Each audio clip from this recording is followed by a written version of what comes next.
Hello, brothers and sisters. This is Sharon Parker. I am going to be teaching a series of lessons in how to use this wonderful program we have for family history called FamilySearch. The website is simply FamilySearch.org. The lessons that we will be covering will help you to understand what FamilySearch is, how to navigate around it, how to edit information that is in FamilySearch, how to add sources to make your ancestors' stories and details about their lives as accurate as possible. We will be learning how to find names to take to the temple.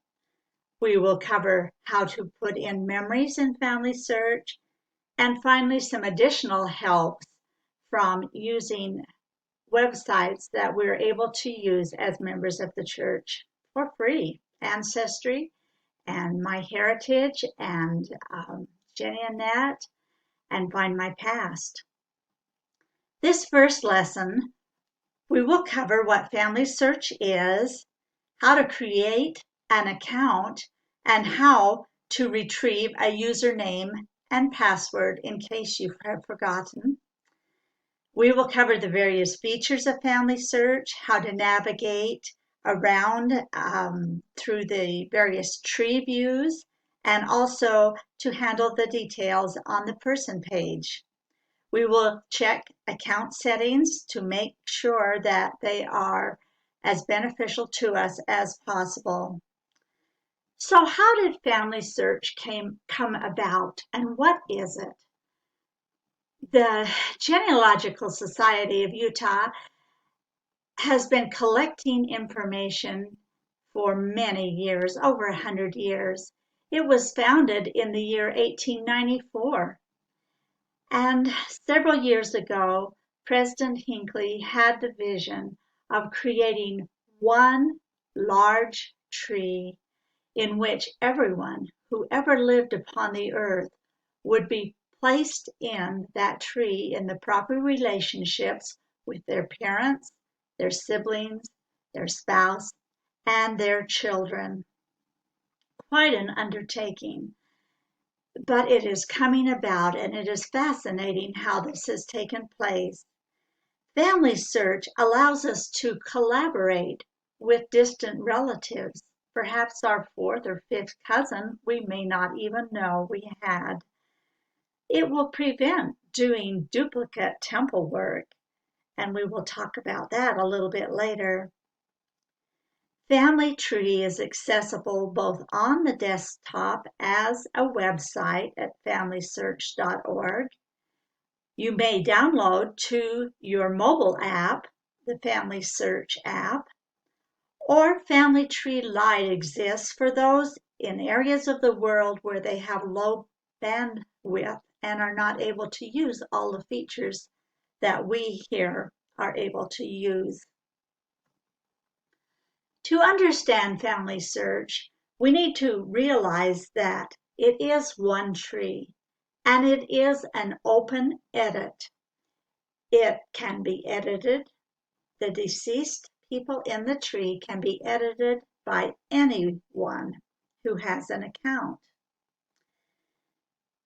And in Ephesians 1 and 10, I like to think of family history and this one tree coming together as part of the fulfillment of this scripture, that in the dispensation of the fullness of times, he might gather together in one all things in Christ, both which are in heaven and which are on earth, even in him. Now, some people who have used FamilySearch become a little frustrated when they find other people editing their information. Well, there is a solution, and let me share that with you. There are 3 programs that interface with FamilySearch that you can share information back and forth with. This is one of them, called Roots Magic, that I use, And so I will have to apologize for using my own family information, but it's what I know best. There are 3 programs, as I mentioned: Roots Magic, Legacy, and Ancestral Quest. Let me show you how this works. I have my information in here, and when I click on this Family Search icon, now the information is loaded. I can look at what I have in my Roots Magic records. I can compare what FamilySearch has, and I see there's a few missing dates, such as the christening date I don't have in my personal records. So by clicking on that, I will add it and copy it to Roots Magic by just saying OK, and there it is. Also, since additional records have been added and census records, I'm also going to put those in.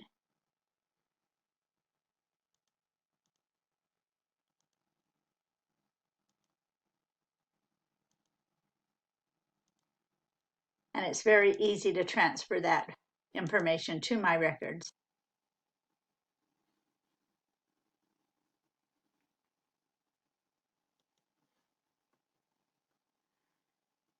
To begin with, you may wonder, where did the names come from in FamilySearch?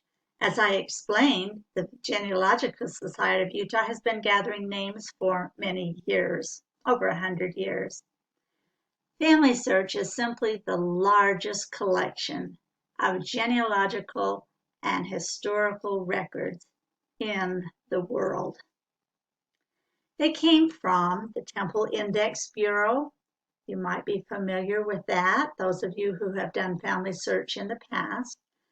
From the International Genealogical Index, the IGI, many years ago in the 70s, I recall submitting our 4-generation sheets. Also from church records, all these have been combined to create the information in FamilySearch. Let's go to the homepage, FamilySearch.org, and sign in.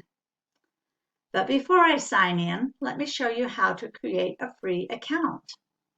Anyone can create a free account who is age 13 and older. If a child younger than that, between the ages of 8 and 12, would like to create a free account, they can, with parental permission that is required to set that up. So when you create a free account, you put in your name, your birth date, your gender, and if you check, I am a member of the church, it allows you to put in your record number. This record number is found either on your temple recommend or you can get it from your ward clerk. Since I have already signed in, I'm just signed up, I will just sign in here.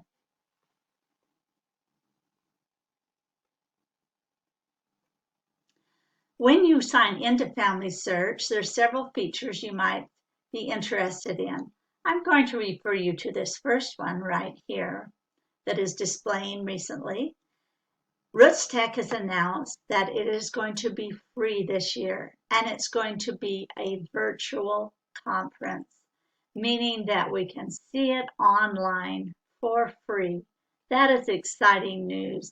In the past, the sessions have been held in Salt Lake and some have been recorded, but to attend costs anywhere between $100 to $200. And so this is exciting that we're able to watch it virtually. There are volunteer opportunities that are going on now to help people to standardize dates and places, and I will be speaking of that a little bit more in another session. You will find here as you scroll through recent memories that people have uploaded to FamilySearch. You will see that it looks like my Catmull family has been putting a lot of information and photos on recently. That's always fun to keep up with and know what your distant cousins are uploading. There's information for those of you who serve as Temple and Family History consultants. You can click on information there. You can find a list of people who need some work. These people, this one shows that needs more information. Blue shows that there are record hints for this individual. So that can give you a place to start if you don't know where to start. Recent people, this shows people that I have been working with recently. You can create a to-do list, and there's more information about what family history is. Now, when you sign up for FamilySearch, you may find that you may be the only person in the tree, and you wonder, well, where are my ancestors? This is especially true as our young people sign up. And I'm going to go to a beta version of FamilySearch. The reason that I'm signing into beta, it's located at betafamilysearch.org, is that in this program, I can manipulate data for training purposes. And so I will sign in using the same username and password that I use for FamilySearch. And I have set this up as if I were a granddaughter of mine. This is hypothetical. This is not the name of my granddaughter or my daughter, but I will use this to show you how our youth can build that bridge back to the deceased and add in their family history. When they sign in, they may be like this. They would have their name, they may have their parents' name connected to them, but beyond that, there is no information. So Emily would need to, if her mother was Allison Parker, a daughter of mine, she would add in a mother, her mother. So I will put my name in here and living.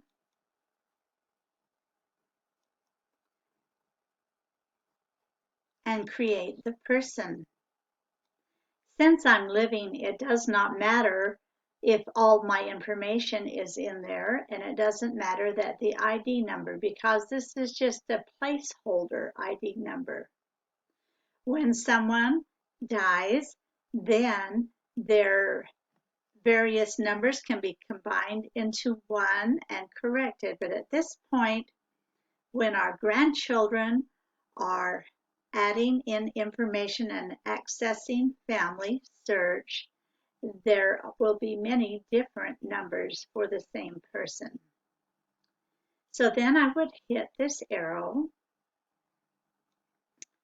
and this will bring Emily back to the first deceased generation. Both my father and my mother are deceased. So I would add father, and FamilySearch will look for his records. So I will type in his name. He is deceased, and he was born in the year 1914 in Logan, Cache, Utah. Look for a standardized place, and then click Next. It brings up, in order of the most likely, the possible matches found. And this is him right here. It also has my mother as his spouse, and these are his correct parents. So I am going to add this match.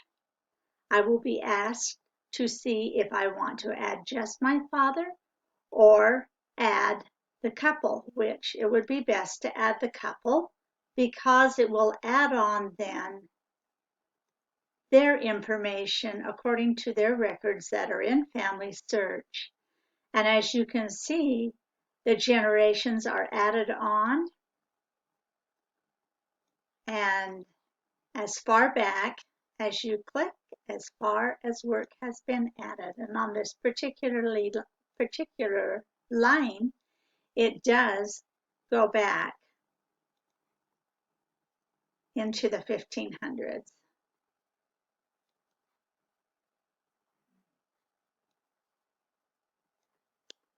And we are still going. I think there's still another generation. There we go.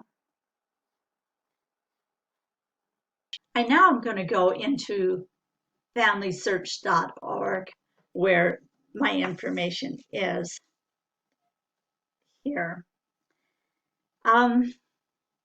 It's important to know that FamilySearch is not a deep well of all the people who ever lived, that we just need to pull them out and they're already sourced and they already have the correct dates. That is our job. It is a large database that is growing every day. For instance, when I click on search and go to records,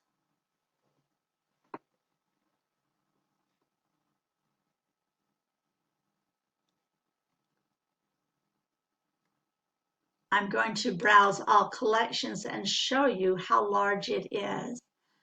Presently, there are 2,865 record collections. When records are indexed, they are put in here. As you can see, some of these were put in this year. Some of them have been in for a few years, but this is huge. And each of these record collections contain many records. This one contains 1 million records. And think how many millions of names are in each of these records. So this is fantastic that we can have all of this information. When it's been indexed, we can search it. We can search for names through, and I will teach that later how to do that. Or we can browse the images because some of them haven't been indexed yet. And so they are usually listed chronologically, and yet we can still browse through the images, much like looking through microfilm or microfiche that we had years ago. And the interesting thing about all these records that FamilySearch has is that of all the records, only 25% have been indexed. That means 75% are yet to be indexed. That is fascinating. Those that have a little camera here indicates that you can see the images in FamilySearch, not only what has been indexed, but you can see the actual images. The larger camera indicates that these images came through affiliate libraries. Now, let me go to the family tree and show you my family tree. And I'm going to show it to you, and it's going to ask me to sign in again.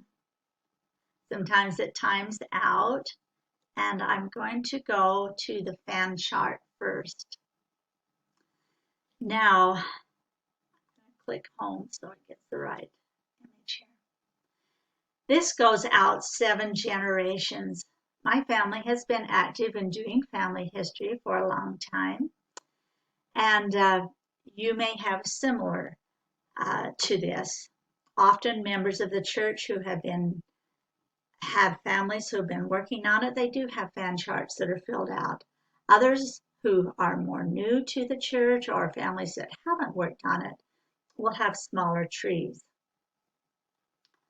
Now, you might wonder, mine is black, but you can invert the colors. You can look at it in white, or you can look at it in black.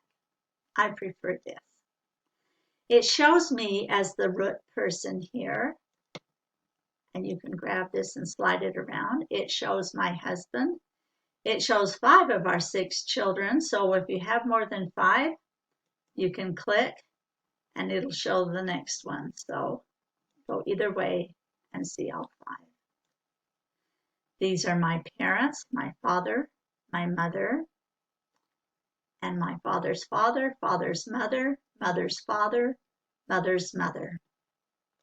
Now let me show you some interesting things you can see on this fan chart. I can click on birth countries and it shows these are my ancestors from Switzerland. My father was full Swiss. His parents immigrated to the United States from Switzerland after joining the church in around 1900. And so all of my Swiss ancestry is shown here. My mother's mother, her parents had immigrated from Denmark. And so these are all Danish. My mother's father had ancestry from England, and some of them immigrated. And I do have one pioneer line that comes through right here. And so these are all English ancestry. Yours may look much different. Mine is quite simple because it divides it just into the 3 different nationalities. I can click on sources and I can see where this information has been sourced. These are the records of people that have sources attached to them.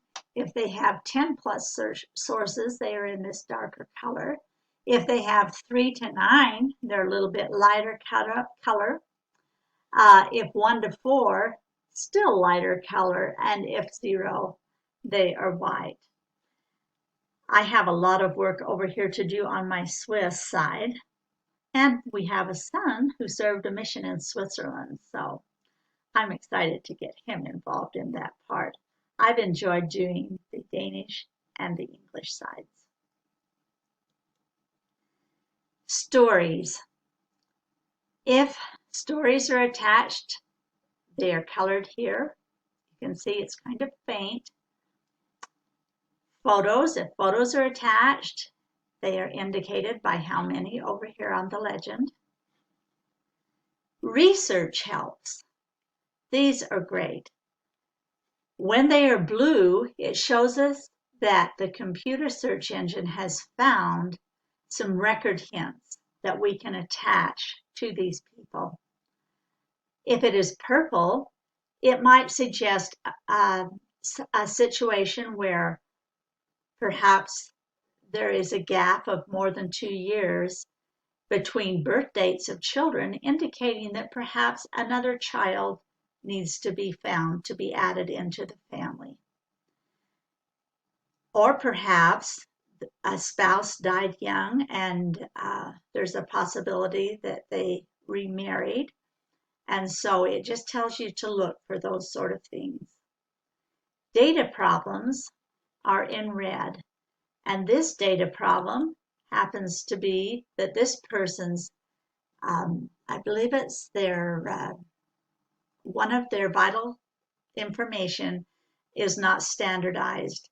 That's a simple solution to fix, and I will teach that about standardizing dates and places in our next lesson. Ordinances. I don't have any ordinances that need to be reserved. This one needs some more information, and I cannot request it at this time until I have the information needed to do that.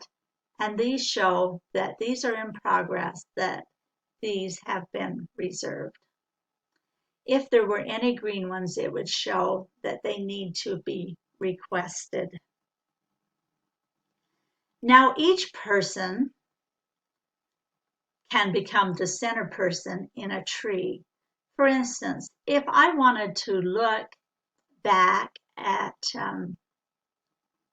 Peter Christensen, my great-great-grandfather, and double click on him. Oh, let's see, that didn't do what I wanted it to do. It brings up a summary card.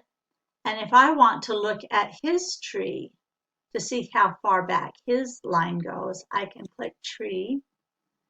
And then he is placed here in the center place.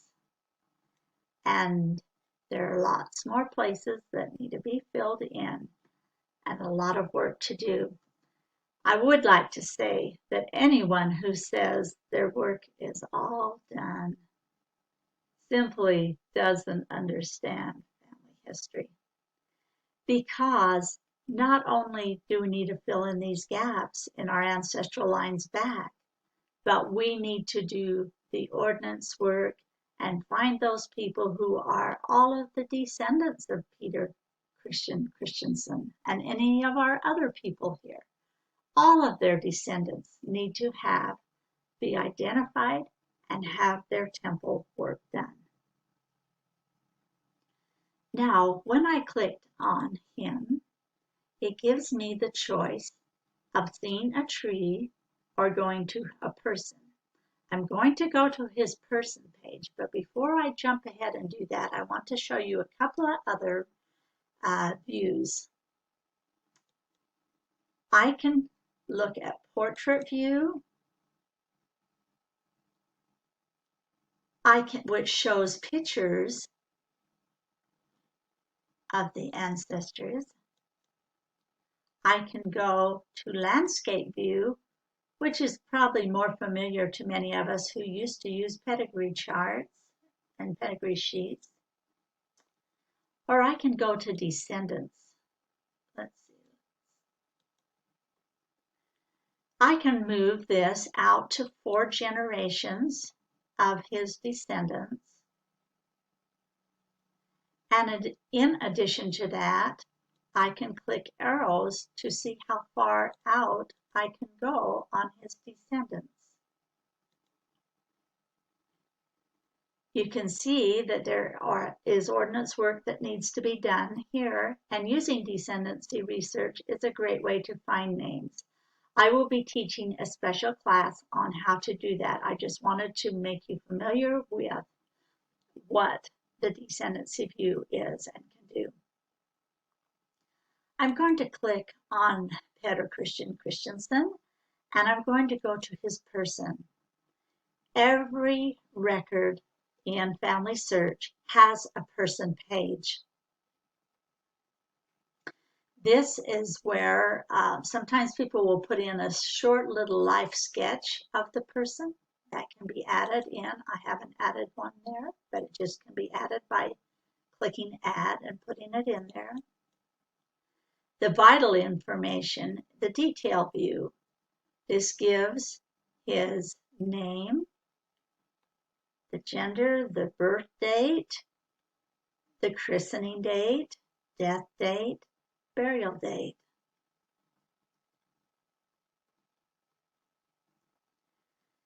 This information is other information about him, where he lived at different times, gathered from census records.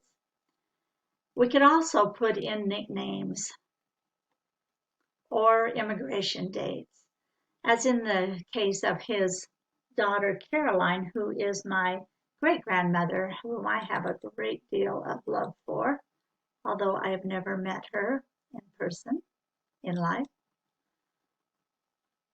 She joined the church and had many miraculous things happen in her life. But that's another story for another time. But on her, it does show her immigration year and where she lived in Greenville and Logan, and her children. So looking at a person's person page, you see them once here as the mother of these children, the wife of Soren, her husband. You see her as the daughter over here.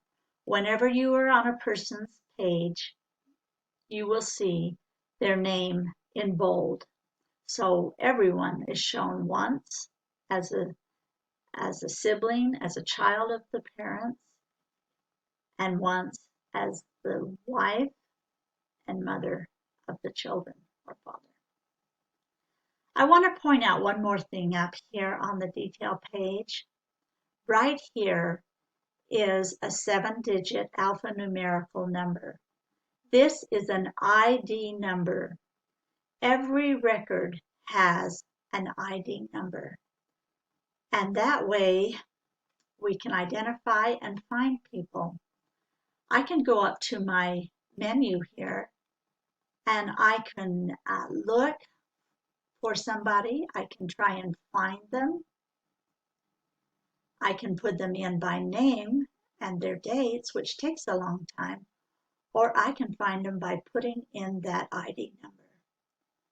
And what is really fun is that they have made it so interesting to copy that number. If you just click on it, it will copy that ID and then you can put it in the find and find that person. Also, there are recents which show you your first name, your name here, but then all of the people that you have been working with in the order that you worked with them. So you can go back and find them.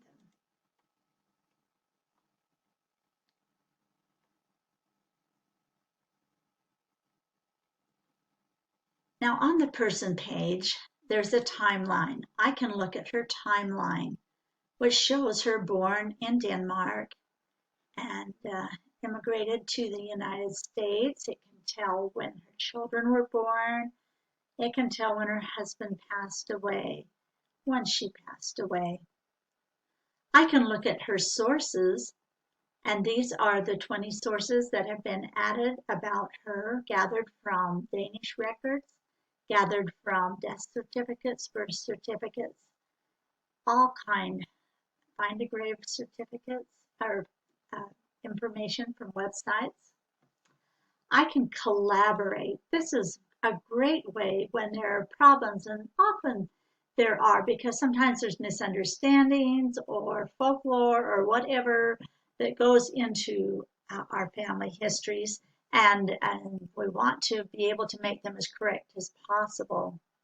This was one that I had put a discussion in because someone years ago, and you can see this was in 2010 when I corrected this, somebody had her married to her father-in-law, and so I put a little note not to combine records that show her married to her father-in-law, because she was not married to her father-in-law. You can add in memories, and this is where we add in photos. We add in documents, histories, stories that people have written about her, or even audio. And we will have a lesson on that. Ordinances show her ordinances are completed. She joined the church in Denmark in 1883, and then it shows when her work was completed, and she did in person, and then which was the date her initiatory endowment and sealing to her spouse were the same day as they were married in the Logan Temple. Her sealing to parents show a date of 1982. I know that they were sealed many, many years prior to that. And what FamilySearch does is it shows you the latest sealing.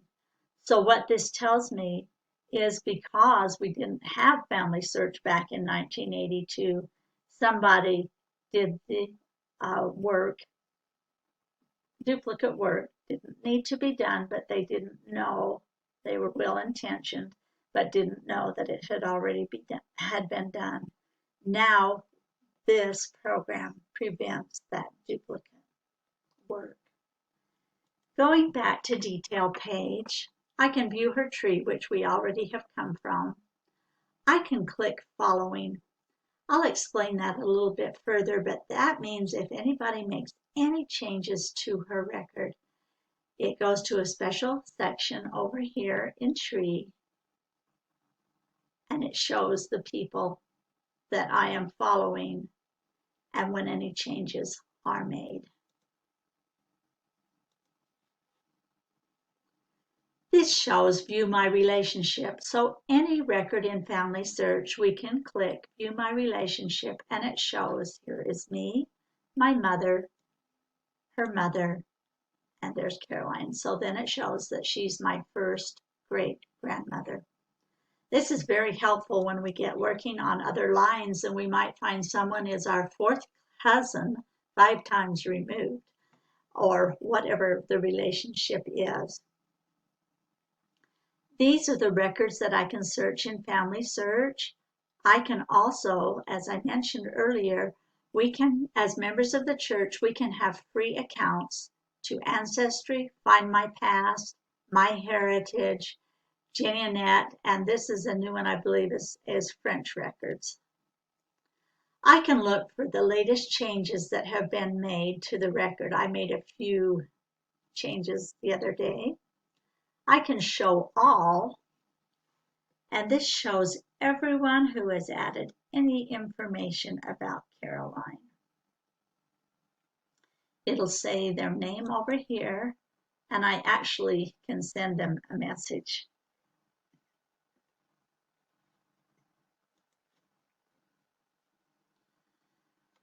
Now over here we have tools to help us. There are duplicate records, and we'll talk about that later. I can print forms. If I wanted a family group sheet, like we used to have,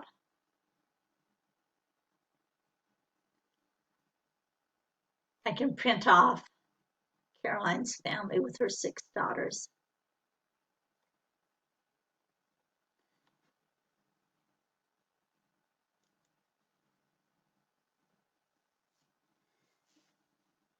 Now, we will go into more detail on subsequent lessons. I would like now to finish up by going to our account settings and showing you what things can help you. If you click on your name, you can go to settings.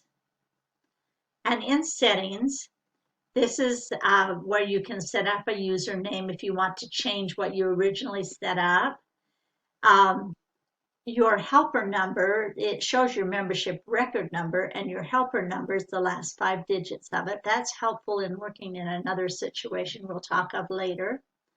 If somebody wanted to contact me, I have put my name public. I have put my email public.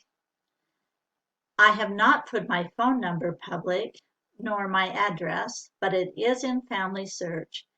And if I didn't want my email public, I could make it private, and FamilySearch could still send messages to me through the internal message system. I like to check this, enable relationship viewing, so that anybody who is adding information into FamilySearch, making any changes in FamilySearch, perhaps I might want to correspond with them. Particularly if what they put in there might be different than what the records show, or maybe it's something that I didn't know, and I would like to thank them for doing that. So you can enable relationship viewing, I think is important to do. Notifications. I want to receive notifications about FamilySearch, so I check those that I would like to know about, and I can check down here that if I get messages from other users, that it will also text to my mobile app. Preferences. I want to show temple information. Now I might explain this, that if someone is a non-member and they sign up for an account, and we do have many people who are non-members who have FamilySearch accounts, it doesn't give them the opportunity of seeing temple ordinances because they do not have a record number. But we as members want to make sure that we have that checked. If you can't see ordinances, then you would need to go in and see if that is selected. You can also prefer different languages. So people, this is a worldwide church and a worldwide program. So you can change it there. connected accounts. I have many accounts connected that work with FamilySearch, and these are the ones that I have. If I wanted to revoke access for any of them to FamilySearch, my FamilySearch records, I would do that. But I love to have these uh, other information and accounts connected so that we can use them. Now, for homework, I would like to ask you and invite you to do the following. This will be on our wellsvillestake.org webpage, and you can review it there. But please create an account if you don't have one already, and connect it to your first deceased ancestor by building a bridge back. Go in and check your settings by clicking on your name in the upper right corner, and then click under these various menu items. Be sure and enable relationship viewing if you'd like to correspond with your distant cousins who are also working on FamilySearch. And then study your ancestors through the 4 family tree views that are found in the upper left-hand corner. The fan chart, the descendancy, the landscape, and the portrait. And have fun doing the fan chart, clicking on the birth country and see where your ancestors come from. Check how many sources and see if the ordnance work is done. Go through the menu there. And then click on an ancestor's name and expand it out to see how many descendants. Some of them have so many thousands and thousands of descendants that it doesn't even load them all, so you might need to narrow that down a bit. Then study a person page of each of your 4 generations going back from you to your great-grandparents. And in preparation for next week, make notes of any problems or any corrections that need to be made. We will be learning how to edit the family tree. So look and see if there's anything that needs to be corrected. Have fun this week, and we'll see you next week. Goodbye.